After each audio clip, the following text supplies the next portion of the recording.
Good evening and welcome to tonight's regional news. We now start with a story from Trinidad and Tobago. Prime Minister Dr. Keith Rowley says under no circumstances will Trinidad and Tobago implement an open-door policy to migrants. I quote, "As a small island with limited resources, we cannot have an open-door policy where persons come in their tens of thousands at will," end of quote, said Rowley during a virtual press conference on Thursday. Noting that just over 16,000 Venezuelans were registered to work legally there during a government exercise last year, Rowley said that for a small island like Trinidad and Tobago, that figure was a lot.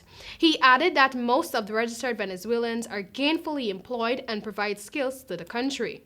However, Rowley said that there still remains a flow of illegal migrants to Trinidad and Tobago, warning that they will be repatriated if caught. The Prime Minister's comments came against the backdrop of recent criticism by several entities, including Amnesty International, Human Rights Watch, Refugees International, Caribbean Center for Human Rights, and the CEDAW Committee of Trinidad and Tobago, over TNT's continued repatriation of Venezuelans caught in Trinidad and Tobago illegally.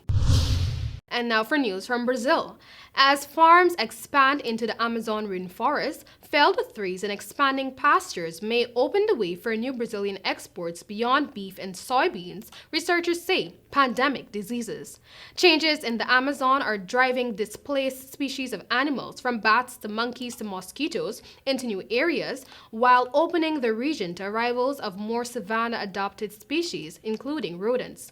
Those shifts, combined with the greater human interaction with animals as people move deeper into the forest, is increasing the chances of a virulent virus, bacteria, or fungus jumping species, says Alberto Luis Val, a researcher for the National Institute for Research in the Amazon. Climate change, which is driving temperature and rainfall changes, adds to the risks, the biologist said.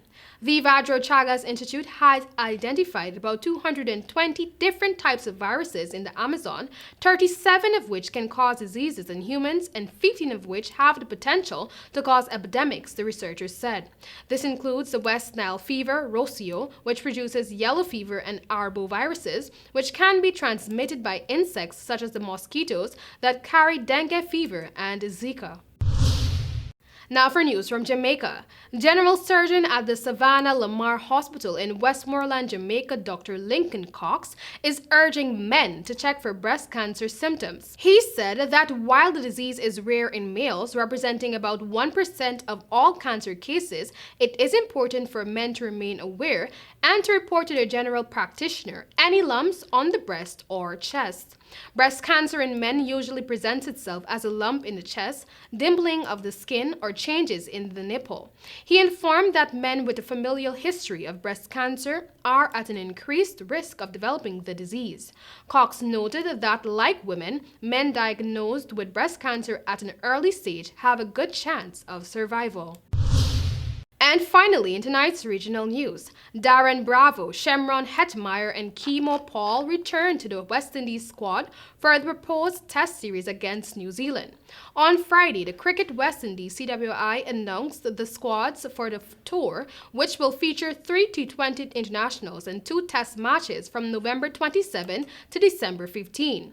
The board agreed to the tour in principle, subject to final details on medical and logistical protocols of CWI, New Zealand Cricket, and the Government of New Zealand. The CWI selection panel indicated that this upcoming series will form part of the overall planning towards defending the ICC World T20 title. The test squad will see Jason Holder as captain, with names like Jermaine Blackwood, Craig Braffett, Darren Bravo, Shamar Brooks, John Campbell, Royston Chase, Rakeem Cornwall, Shane Dorwich, Shannon Gabriel, Shemron Hetmeyer, Shamar Holder, Alzari Joseph, Kimo Paul, and Kimar Roach making the team. Meanwhile, for the T20 international squad, Karen Pollard has been appointed captain. The proposed team comprises of Fabian Allen, Dwayne Bravo, Sheldon Cottrell, Andrew Fletcher, Shemron Hetmeyer, Brandon King, Kyles Mayers, Ruff Bon Powell, Kimo Paul, Nicholas Puran, O'Shane Thomas, Hayden Walsh Jr., and Kesrick Williams. That was all for tonight's regional news. Thank you for joining, and back to you, Travis.